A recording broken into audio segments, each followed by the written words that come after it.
जय हिंद दोस्तों, मैं विक्रम आपका भाई आपका दोस्त। दोस्तों पिछली वीडियो में हमने प्रश्नावली 1.3 के 1 से 4 तक के क्वेश्चन किए थे, तो आज हम बात करेंगे उसके आगे के क्वेश्चन की। तो बिना समय गवाए चलिए शुरू करते हैं। क्वेश्चन आपको दिया हुआ है 1/17, क्वेश्चन नंबर 5 है। 1/17 के दशमलव प्रसार में हो सकता है आपको ये वाला भाग नहीं दिखे लाइट की वजह से, तो यहाँ जो लिखा हुआ है मैं आपको पढ़ के बता देता हूँ। 1/17 के दशमलव प्रसार में अंकों की पुनरावृत्ति खंड में अंकों की अधिकतम संख्या क्या हो सकती है, विभाजन क्रिया द्वारा जांच कीजिए। इस टाइप का अगर कोई क्वेश्चन आता है तो आप 1 सेकंड में आंसर कर सकते हो, सिर्फ 1 सेकंड। 1 सेकंड में मैंने आपको ज़्यादा बता दिया, आप 1 सेकंड से भी जल्दी कर लोगे, लेकिन कैसे।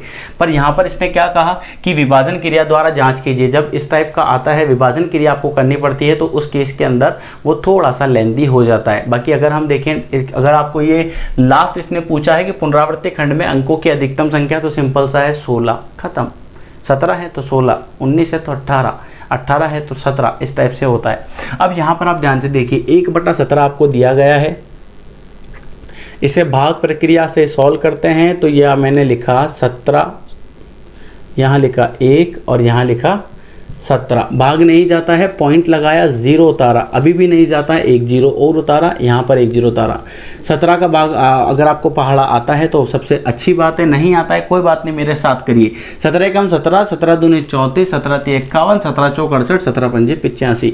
तो ये आपके पास 5 बार गया, यहाँ आ गया आपके पास 85। अब कितना बचा, अब आपके पास बचा 15। अब भाग नहीं जाता, वापस 0 उतार लीजिए। 17 × 5 85, 17 × 6 102, 17 × 7 119 और 17 × 8 136। यहाँ देखिए ये 136, 17 × 8 यानी कि 8 बार जा रहा है, 136। अब आपके पास कितना बचा, 10 में से 6 गया 4, और यहाँ आपके पास कितना बचा, 4 में से 3 गया 1, 14। अभी भी नहीं जाता, फिर 0 उतार लिया, पॉइंट तो लगा ही रखा आपने, ठीक है। तो 140 है ना, अब 140 वापस कितनी बार जाएगा, 8 बार, क्योंकि 136 होता है। फिर इसके बाद कितना बचा, अब आपके पास बचा 4। अब भाग जाता है क्या, नहीं जाता है, 0 उतार दो। 17 दूना 34, कितना बचा, 6 बच गया आपके पास। अब जाता है क्या, नहीं जाता है, फिर 0 उतार दो। 17 दूनी 34, 17 × 3 51, ये 3 बार गया, और यहाँ पर देखो ये कितना आया, 51। अब आपके पास कितना बचा, 9, फिर नहीं जाता, 0। 17 × 5 85,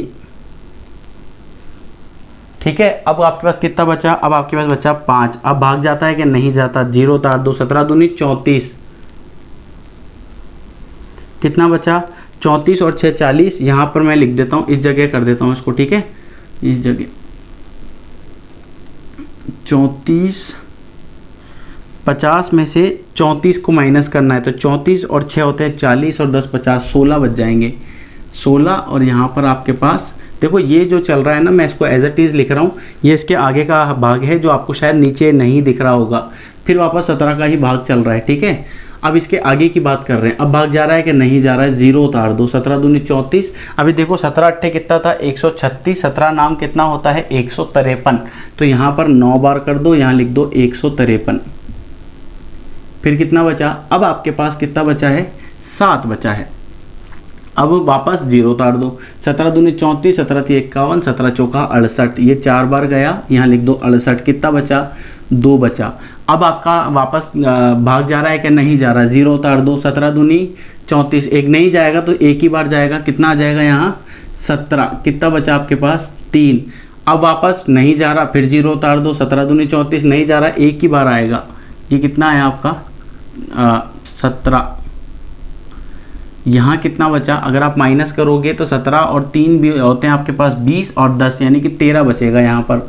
अब वापस देखो, अब 13 अगर आपके पास बचा है, भाग नहीं जा रहा, फिर 0 उतार दो। 17 × 3 51, 17 × 4 68, 17 × 5 85, 17 × 6 102, 17 × 7 119, 7 बार किया, ये कितना आया, 119। अब कितना बच रहा है, तो देखो 10 में से 9 गया 1, और यहाँ पर अगर आप देखोगे 2 में से 1 गया 1, 11। भाग नहीं जाता, 0 उतार दो। फिर कितनी बार, 17 × 4 68, 17 × 5 85, 17 × 6 102, कितना बचा, 8। अब वापस क्या करें, भाग नहीं जाता, फिर 0 उतार दो। 17 × 3 51, 17 × 4 68, 17 × 4 कितना आएगा, 68। 10 में से 8 गया तो बचेगा 2, और 7 में से 6 गया तो आपके पास बचेगा 1। अब यहाँ आपके पास बचा 12, और फिर से भाग लगाओ। अब आप भाग लगाओगे तो आप देख सकते हो 17 का ही भाग लगाना है और इसके आगे ही चल रहा है, ये इसके आगे का प्रोसेस है। भाग नहीं जा रहा, 0 उतार दो। 17 पंजे 85, 17 छिंग 102, 17 सत्ते 119, तो यहाँ 7 बार आ गया, यहाँ आ गया 119। अब आपके पास कितना बचा? 1। अब भाग नहीं जाता है, 0 उतारो। क्या इसमें जाता है? नहीं। अब अभी भाग जाएगा? नहीं जाएगा, वापस एक और 0 उतरेगा, लेकिन यहाँ पर भी 0 उतरेगा। आपको समझ में आया है क्या बोला मैंने? अब आप देखो, इसको देखो ध्यान से और इसको देखो ध्यान से, दोनों सेम आ गए। जब ये दोनों सेम आ गए इसका मतलब है कि ये अब वापस रिपीट करना चालू हो जाएगा, यानी कि ये नंबर जो हैं वो वापस आना स्टार्ट हो जाएंगे। तो इस 7 के पहले के नंबर जितने भी हैं ये सारे रिपीट करेंगे अब। यानी देखो अब अंकों को गिनो, 1 2 3 4 5 6 7 8 9 10 11 12 13 14 15 16। कितने अंक आए? 16 अंक। इसका मतलब ये हुआ कि जैसे 1/17 दिया है तो 16 अंकों के बाद वापस पुनरावृत्ति हो जाएगी। यानी इसके बाद का नंबर जो अब आएगा वो क्या आएगा? 0, फिर आएगा 5, फिर आएगा 8, फिर आएगा 8। इसके बाद 7 के बाद जो नंबर आएंगे ना वो सब वापस इसकी तरह रिपीट करने लग जाएंगे। क्या आपको ये भाग समझ में आया? ठीक है, ये क्लियर हुआ आपको? यानी कि इन अंकों के बाद, इन अंकों के बाद अंक वापस रिपीट करना स्टार्ट हो जाएंगे। उम्मीद करता हूँ ये आपको समझ आया होगा। और अगर वीडियो पसंद आ रहा हो तो लाइक और सब्सक्राइब जरूर कीजिए, बेल आइकन को ज़रूर दबा दीजिए ताकि जब भी कोई वीडियो अपलोड हो सबसे पहले आप तक पहुँचे। आइए दोस्तों नेक्स्ट क्वेश्चन की बात करते हैं। क्वेश्चन नंबर 6, P/Q, Q का मान 0 नहीं होना चाहिए के रूप की परिमेय संख्याओं के अनेक उदाहरण लीजिए जहां P और Q पूर्णांक है जिनका 1 के अतिरिक्त अन्य कोई उभयनिष्ठ गुणनखंड नहीं है। ये लाइन को, इस लाइन को मार्क कर लीजिए, जिनका 1 के अतिरिक्त कोई अन्य उभयनिष्ठ गुणनखंड नहीं है और जिनका शांत दशमलव प्रसार है। क्या आप ये अनुमान लगा सकते हैं कि Q को कौन सा गुण अवश्य संतुष्ट करना चाहिए? देखिए दोस्तों, आप कोई भी सब्जेक्ट पढ़ो, चाहे मैथ्स हो चाहे इंग्लिश हो, जब आप क्वेश्चन को सॉल्व करो, जब आप प्रश्न को हल करो तो आपके दिमाग में एक बात हमेशा ध्यान रखना, जब तक क्वेश्चन समझ में नहीं आए, जब तक प्रश्न आपको पूरी तरह समझ में नहीं आए तब तक उसे नहीं छूना है। आप उसे छोड़ दीजिए। गलत करने से बेटर है कि कुछ भी नहीं आपको मिलेगा, लेकिन गलत अगर आप करते हो तो आपका ही लॉस है, आप गलत टेक्निक सीखोगे। यहाँ पर क्वेश्चन को आप ध्यान से समझिए, एक एक चीज को आप अच्छे से पढ़िए और उसके बाद उसे कीजिए। इसने कहा कि P/Q के रूप में होनी चाहिए, एक चीज आपने यहाँ से उठा ली। फिर इसने क्या कहा कि P और Q पूर्णांक है, एक चीज आपने यहाँ से उठा ली। ये 2 चीजें आपको पता लग गई। और क्या? जिनका 1 के अतिरिक्त अन्य कोई उभयनिष्ठ गुणनखंड नहीं हो। ठीक है, अच्छा ध्यान रखना, उभयनिष्ठ गुणनखंड नहीं हो है। और उसके बाद है जिनका शांत दशमलव प्रसार है, ये आपने यहाँ से चौथी चीज उठा ली। और फिर उसके बाद क्या आप अनुमान लगा सकते हैं Q का कौन सा गुण अवश्य संतुष्ट करना चाहिए। ये आपको 4-5 चीजें ऐसी है जो इस क्वेश्चन में आपने ली है, इनके आधार पर आप क्वेश्चन बनाइए। पहली बात तो P/Q के रूप की बात कर रहा है, तो इसने कहा 1 के अतिरिक्त अन्य कोई उभयनिष्ठ गुणनखंड नहीं हो। 1 के अतिरिक्त यानी 1 को छोड़कर, तो हम लेते हैं 2/5। इसे अगर आप हल करोगे तो आएगा 0.4। ठीक है, अभी जो सिखाना चाह रहा हूं सिर्फ उस पर फोकस कीजिए, फिर मैं आपको एक एक चीज क्लियर करूंगा। 2/5 हो गया।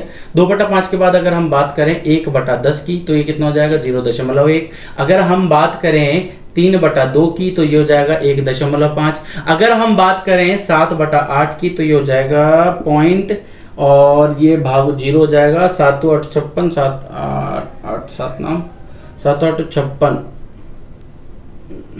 8 7 56, 8 बार, फिर 7 बार और फिर जा रहा है 5 बार। इस तरह से हमने इसका निकाला। इसने कहा उदाहरण ले लो, ले लिए। अब इसने कहा कि कोई उभयनिष्ठ गुणनखंड नहीं 1 को छोड़कर। इन दोनों में देखो कोई उभयनिष्ठ गुणनखंड नहीं है 1 को छोड़कर। यहाँ पर देख सकते हो, यहाँ पर देख सकते हो, यहाँ पर देख सकते हो। अब इनमें क्या कहा कि इसका कौन सा गुण आवश्यक है, तो बड़ा सिंपल सी बात है दोस्तों। अगर शांत की बात कर रहा है ना, शांत की, तो देखो एक चीज मैं आपको बता देता हूँ। जब भी हम किसी भिन्न की बात करते हैं, भिन्न की, जैसे भिन्न इसने यहाँ पे है ना P/Q। अब ये जो है Q, इसको हम बोलते हैं हर और इसको हम बोलते हैं अंश, न्यूमरेटर, और इसको बोलते हैं डिनोमिनेटर। अब यहाँ पर एक बात ध्यान रखना, शांत जभी भी होगा, शांत जभी भी होगा तब ये जो है ना, इसे आप इस रूप में लिख सकते हो, 2 की घात m गुणा 5 की घात n, और जहां पर m और n जो है ना वो पूर्णांक होंगे। समझ में आया आपको? बस इतना सा ध्यान रखना, 2 की घात m, ये जो हर है ये इस रूप में होना चाहिए तभी आंसर आएगा। अब ये पूछोगे आप कैसे, तो देखिए इसे रटिए मत, इसे समझने की कोशिश कीजिए। यहाँ देखिए 2/5 लिखा है, मैंने यहाँ लिखा 2/5। अब आप बोलोगे सर 2 तो ऊपर है 5 नीचे, अरे मेरे भाई कोशिश कर कि ये हर जो है ये 2 गुणा 5 की फॉर्मेट में हो जाए, 2 गुणा 5 के टर्म में आ जाए। तो मुझे एक बात बता, बहुत सिंपल सी बात है, ये 5 यहाँ लिखा हुआ है, अगर मैं इसको 2 से गुणा कर दूं तो ये हर 2 गुणा 5 के टर्म में आ जाएगा, और 2 से गुणा जब इसको कर रहा हूं तो यहाँ पर ऊपर भी करना पड़ेगा समीकरण को संतुलित करने के लिए। अब क्या कर सकते हैं, ये कितना हुआ 2 दूना 4, ये कितना हुआ 5 दूना 10, इसको हल करेगा तो कितना आएगा, और ये हुआ शांत। क्या आपको समझ आया? ये शांत भी बन गया, ये परिमेय संख्या भी बन गई। क्लियर हो गया अच्छे से, और जो कंडीशन है वो भी मैंने आपको समझा दी। ये एक एग्जांपल हुआ इसका, है ना। अब इसको देखो, अब मुझे एक बात बताओ, 1/10 तो सीधा सीधा सा दिख रहा है, क्योंकि 1/10 को आप इस तरह से लिख सकते हो, देखो 1/2 गुणा 5, 5 दूना 10 होता है, तो सीधा सीधा आ गया। अगर हम 3/2 की बात करें तो ध्यान से देख, 3/2, इसमें किस चीज की कमी है, 5 की, तो ऊपर भी 5 और नीचे भी 5, तो ऊपर तो बन गया 15 और नीचे बन गया 10। हल करेगा तो कितना आएगा, जितना नीचे 0 है उतना पीछे से पॉइंट लगा दो, तो 1.5 आ गया। ठीक है, नीचे क्या है 7/8। अब 7/8 अगर है, इस 8 को मैं क्या लिख सकता हूं, तो 7/2 गुणा 4 ऐसे लिख सकता हूं, या मैं इसको इस तरह से लिख सकता हूं 2 की घात 3 लिख सकता हूं। अब मुझे तो इसको 10 बनाना है कैसे भी करके, लेकिन 10 बनेगा कैसे, तो मैंने क्या किया, ऊपर 5 की घात 3 से गुणा कर दिया और नीचे भी आपके पास 5 की घात 3 से कर दिया। ऐसा क्यों किया, क्योंकि जब भी आधार समान होते हैं तो घातें जुड़ जाती है, और घातें समान होती है तो आधार गुणा हो जाते हैं। समझ में आया? तो यहाँ पर क्या समान है, घातें समान है, तो आधार क्या हो जाएंगे, गुणा। जी, ये आपको 9th क्लास में भी आगे आएगा, आगे जो चैप्टर आएगा आपका बहुपद, उसमें आपको बहुत अच्छे से सीखने को मिलेगा। तो 5 का जो क्यूब होता है वो 125 होता है, उसको 7 से गुणा करो, और नीचे जो लिखा हुआ है ना इसको मैं ऐसे लिख सकता हूँ 10। देखो 2 की घात 3, 5 की घात 3, इनके आधार, इनके जो घातें हैं वो समान है, तो आधार गुणा हो जाएंगे, तो आधार को गुणा कर दो और घातें ऐसी की ऐसी लिख दो। तो देखो 7 पंजे 35, 3 7 दूनी 14, 15 16 17, फिर 7 एकम 7 और 1 8 बटा 5 दूना कितना हुआ 10, 10 की घात कितना है 3, तो यहाँ लिख दो 8 7 5 और यहाँ लिख दो 1000। अब कितने पॉइंट, 0 कितने नीचे 3, तो पीछे से 3 संख्या गिनो, 1 2 और 3, यानी कि ये हो जाएगा 0.8 7 और 5। क्या आपको समझ आया? तो कंडीशन क्या है, एक्स की कंडीशन ये है कि हर जो है वो हमेशा इस फॉर्मेट में होना चाहिए। अगर नीचे मान लीजिए 3 आ गया तो क्या संभव है, क्या नहीं होगा संभव? नीचे अगर 3 आ जाता है तो क्या संभव है, क्या नहीं होगा? अगर 3 आ गया तो 10 बन ही नहीं सकता, और जब 10 बनेगा ही नहीं तो वो शांत की गारंटी नहीं है। आप समझ सकते हो, जैसे 1/3 है, समझ के कोशिश करके देखो 1/3। अगर मैं इसको 2 से गुणा भी कर दूं और 5 से 2 और 5 से नीचे कर दूं और ऊपर भी 2 गुणा 5 से कर देता हूं तो कोई फर्क नहीं पड़ेगा, क्योंकि यहाँ पर 3 भी है साथ में, और 3 से कभी भी 0 नहीं बन सकता। यहाँ पर क्या हो सकता है कि 2 हो सकता था, 5 हो सकता था, तो हम एक बार सोच भी लेते कि ऐसा पॉसिबल है, ऐसा संभव है। क्या आपको ये बात समझ में आया? अगर समझ में आया हो तो लाइक जरूर बनता है। चलिए बात करते हैं क्वेश्चन नंबर 7 की। देखिए दोस्तों, नेक्स्ट क्वेश्चन है, ऐसी 3 संख्याएं लिखिए जिनका दशमलव प्रसार अनवसानी अनावर्ती हो। अब आप मन से भी लिख सकते हो, जैसा आपका मन हो आप वैसे कर सकते हो। आपको बड़ा सिंपल सा कंसेप्ट ध्यान रखना है। क्या इसने कहा ऐसी 3 संख्याएं लिखनी है जो अनवसानी अनावर्ती हो, तो सिंपल क्या लिखना है, कोई भी आपकी इच्छा हो जो नंबर ले लो और वो लिख दो। जैसे आपने ले लिया, मान लीजिए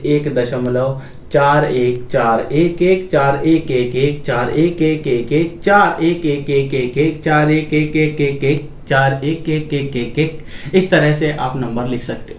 आप पाई का मान लिख सकते हो। पाई का मान कितना होता है 3 पॉइंट पाई, क्योंकि एक अपरिमेय संख्या है, अपरिमेय संख्या है। और ये सब क्या है, अपरिमेय संख्याएं, जिन्हें p/q के रूप में नहीं लिख सकते हैं, वो अपरिमेय होती है। और अपरिमेय संख्याएं क्या क्या बन जाती है, आपकी अनवसानी अनावर्ती संख्याएं। तो यहाँ पर आप देख सकते हो, जैसे √2 हो गया, है ना। यहाँ पर आप देख सकते हो ये 3 है आपके पास, तो 3.14, 15 और इस तरह के नंबर चलते रहते हैं इसके आगे तक। पाई की वैल्यू 14, 15, 19 है ना। इसके अलावा भी और भी वैल्यू ले सकते हो, जैसे 1 0 1 0 0 1 0 0 0 1 4 बार 0 1 5 बार 0 1 6 बार 0 और इस तरह से आप नंबर लिख सकते हो। इस तरह से बड़ा सिंपल सा क्वेश्चन था, प्रश्न संख्या 7 आपका। बहुत इजी सा कंसेप्ट था जो आपने भी देखा है, और आप इसे खुद भी कर सकते हो। ऐसा कोई ज़रूरी नहीं कि मैंने ये नंबर लिया है तो आप भी यही नंबर लो, आपकी जो इच्छा हो ना आप वो नंबर ले लीजिए और ये क्वेश्चन कर लीजिए। बड़ा सिंपल सा था, क्लियर हुआ। तो ये था आपका क्वेश्चन नंबर 7। देखिए दोस्तों, नेक्स्ट क्वेश्चन है प्रश्न संख्या 8। परिमेय संख्या 5/7 और 9/11 के बीच की 3 अलग अलग परिमेय संख्याएं ज्ञात कीजिए। बड़ा ही सिंपल क्वेश्चन है, छोटा कंसेप्ट है। आपको क्या करना है, सबसे पहले 5/7 की वैल्यू निकालिए। 5/7 का मान आपको पता है क्या, कितना होता है? नहीं पता, मुझे भी नहीं पता, निकाल लेते हैं। कैसे निकालेंगे, यहाँ लिखा 5, यहाँ लिखा 7, भाग जाता है क्या? नहीं जाता, पॉइंट लगाइए, 0 उतारिए। 7 7 कितना होता है? 49 होता है। यहाँ कितना बच गया? 1, भाग जाता है, नहीं जाता है, 0 लगाइए। 7 एकम 7, ये बच जाएगा 7, यहाँ बचा आपके पास 3, अब भाग जाता है, नहीं जाता है, 0 उतार दीजिए। 7 चौका 28, आपके पास बच जाएगा 2, भाग जाता है, नहीं जाता है, फिर 0 उतार दीजिए। 7 दूना 14, बचेगा आपके पास 6, भाग जाता है, नहीं जाता, फिर 0 उतार दीजिए। 7 7 49, 7 8 56, 8 लिखा यहाँ पर, यहाँ लिखा 56, बचा आपके पास 4, भाग जाता है, नहीं जाता, फिर लिख दीजिए। 0 उतार दिए, 7 चौक 28, 7 पंजे 35, ये आपने बचा 35। लेकिन अब भाग नहीं जाता, 0 उतारोगे अगर आप तो ये वापस ऐसा बन जाएगा। इसका मतलब ये हुआ कि ये संख्या रिपीट करेगी, 0.714285। इसका आंसर क्या है? 5/7 का आंसर क्या है? 0.714285, और यही संख्या बार बार रिपीट करेगी। तो अब ये तो हुआ एक। अब दूसरी बात करते हैं 9/11 की। तो 9/11, 1/11 का मान अगर आपको याद है तो डायरेक्ट 9 से गुणा कर दीजिए, नहीं है तो इस तरह भाग करके देख लीजिए कितना है। 9/11, ये आपने लिखा 11, तो 11 एकम 11, पॉइंट लगाया, 0 उतारा, भाग तो नहीं जाता डायरेक्ट, तो 11 एकम 11, 11 दूनी 22, और 11 से सीधा सीधा 8 बार चलते हैं हम, सीधा 8 बार चलते हैं तो ये आ जाएगा 88, बचेगा 2, भाग नहीं जाता, 0 उतारा, 11 एकम 11, फिर भाग नहीं जाता, 9 उतारा, अब आपके पास कितना बचा, वापस 0 उतार दो। अब देखो ये वापस रिपीट करने लग जाएगा 0 उतारते ही, है ना। तो इसका मतलब है 0.81 का बार यही संख्या बार बार रिपीट करेगी, यानी कि अब इसके बाद क्या आएगा? 81 81 81 81, इस तरह चलता रहेगा। तो इसका मतलब ये हुआ, इसका मतलब इसने क्या कहा कि इनके बीच की 3 अलग अलग, अरे ये तो 3 कह रहा है, हम तो अनंत संख्याएं लिख सकते हैं, इतनी काबिलियत रखते हैं, लेकिन कैसे? अरे मेरे भाई, इसने कहा अपरिमेय संख्याएं लिखी, ये आप एक बार नोट कर लीजिए। इसने कहा अपरिमेय लिखनी है, अपरिमेय संख्या। अभी इसके पहले वाले क्वेश्चन में हमने क्या देखा था, तो कोई भी नंबर ले लीजिए, इनके बीच की संख्याएं लिखते हैं अपन, बीच की संख्या। तो पहली संख्या है, देखो 81 से ऊपर जाना नहीं है, तो 81 के पहले पहले का होगा, 71 के बाद जा सकते हैं। तो हम यहां लिख लेते हैं 0.72, फिर वापस 7, फिर 2 बार 2, फिर 7, फिर 3 बार 2, फिर 7 7, फिर 4 बार 2, इस तरह से चलता रहेगा। ये अपरिमेय संख्या ही तो है। और इसके बाद अगर हम बात करें, ये हो गया। अगर आप लिखना चाहते हो इस तरह से नहीं, 7 5 7 5 5 7 5 5 5 5, फिर 7, फिर 4 बार 5, और इस तरह से एक नंबर और बन गया। फिर इसने कहा तीसरा, तो आप चाहो तो इसके पास का ले लो, 7 2 लिया, 7 5 लिया, तो यहाँ ले लो 7 9 ले लो। 8 1 से ऊपर नहीं जाना, बस 8 0 भी ले सकते हो, ठीक है, 8 1 से ऊपर नहीं जाना। तो 7 9, फिर उसके बाद 7 9 9 ले लो, फिर 7 9 9 9 9 9 ले लो, फिर 7 9 9 9 9, इस तरह से आप ले सकते हो। तो कितना इजी सा क्वेश्चन था, और वो भी इसने आप जैसे जीनियस लोगों से पूछा है कि इसका आंसर बताइए। क्या आपको ये समझ आया तो like subscribe share and comment करना ना भूले, और पास में जो बेल आइकन है ना उसको जरूर दबा दीजिए, ताकि कोई भी वीडियो अपलोड हो तो सबसे पहले आप तक पहुंचनी चाहिए। देखिए दोस्तों, बात करते हैं हम नेक्स्ट क्वेश्चन की। प्रश्न संख्या 9 आपको दे रखा है, इनमें आपको बताना है कौन सा परिमेय और कौन सा अपरिमेय। आप लोग इतने परफेक्ट हो चुके हो, देखते ही बता सकते हो। आपको क्या करना है, सबसे पहले इसको ध्यान से देखिए। √23 किसी का परफेक्ट स्क्वायर हो सकता है क्या? यानी कि √23 किसी का वर्गमूल होता है क्या? नहीं होता है। तो आप क्या बोलोगे? सिंपल, किसी का, जैसे मान लीजिए होता है ना 25 किसका होता है? 5 का। 5 का स्क्वायर 25 होता है। ऐसे रूट 23 नहीं होता ना किसी का, तो सीधा सीधा से लिख दो अपरिमेय, सिंपल। अगर हम इसकी बात करें तो ये तो 15 का होता है, आप 225 को लिख सकते हो 15 का वर्ग, 15 का स्क्वायर कर दो तो ये आ जाएगा। इस 2 से ये रूट गया तो बच गया 15, और 15 एक परिमेय संख्या है। क्यों है? क्योंकि इसे लिखा जा सकता है 15/1 यानी p/q के रूप में, जहां q का मान जो है वो 0 नहीं है। अगर हम बात करें इसकी तो क्या ये एक परिमेय संख्या है या अपरिमेय संख्या है? तो देखिए दशमलव के बाद 3 7 9 6 4 संख्याएं हैं, तो 3 7 9 6 और ये 4 0 लगा दो, खत्म। ये इसका आंसर। अब ये किस रूप में? ये p/q के रूप में। किस रूप में? p/q के रूप में है। q का मान 0 नहीं है, इसका मतलब हुआ कि ये एक परिमेय संख्या है। अगर हम बात करें इस वाले की तो नेक्स्ट वाला भाग देखिए, इसमें देखिए 7.478 इसका मतलब हुआ कि इसने पागल बनाने के लिए इतना बड़ा लिखा है, ये नंबर रिपीट कर रहा है। और जब भी ऊपर आपके पास बार बन जाता है तो हमने जो क्वेश्चन किए थे, इतने सारे क्वेश्चन किए, उसमें क्या देखा था कि वो संख्या क्या होती है? परिमेय संख्या होती है। कैसी होती है? परिमेय, क्योंकि ये निश्चित अंतराल के बाद खुद को रिपीट कर रहा है। अब इसके बाद वापस 4 7 8 4 7 8 चलता रहेगा, ठीक है। इसके बाद इसकी बात करें तो वैसे भी दिख रहा है, देखो 1 है, फिर उसके बाद 10, फिर 100, फिर 1000, फिर 10,000। इसका मतलब है कि ये एक अपरिमेय संख्या है, क्योंकि ये अभी हमने एक उदाहरण में भी लिखा था। ये पार्ट आपको समझ आ गया। तो इस तरह से आपकी प्रश्नावली 1.3 क्लियर होगी। लेकिन अभी भी अगर आपको कोई डाउट है तो मेरे व्हाट्सएप नंबर पे आप मुझे मैसेज कर सकते हो, या आप मुझे कमेंट सेक्शन में लिख सकते हो कि सर मुझे इस पॉइंट पर ये प्रॉब्लम आती है। अगर आप पर्सनल बात करना चाहते हो तो व्हाट्सएप पे मैसेज कर दीजिए, वहां पर मैं ज़रूर आपको रिप्लाई कर दूंगा। क्लियर? उम्मीद करता हूँ ये आपको समझ आया होगा। वीडियो पसंद आया हो तो like, subscribe, share and comment करना ना भूलें, और पास वाला जो बेल आइकन है, घंटे जैसा जो आइकन है, उसको ज़रूर एक बार प्रेस कर दीजिए और अपना गुस्सा उस पर निकाल दीजिए। उसेन बोल्ट है, आपने नाम सुना होगा। उसेन बोल्ट केवल 120 सेकंड के लिए भागा, 120 सेकंड के लिए भागा, लेकिन उसे मिला कितना? उसे मिला $120 मिलियन। 120 मिलियन यानी कि 1 सेकंड का $1 मिलियन मिला। लेकिन उस 120 सेकंड के लिए उसने प्रैक्टिस करी थी, उसने अभ्यास किया पिछले 20 सालों तक लगातार। अगर आपसे कहा जाए कि आपको अभ्यास करना है तो इसका मतलब आप जितना ज़्यादा अभ्यास करोगे उतना ज़्यादा परफेक्ट बनोगे।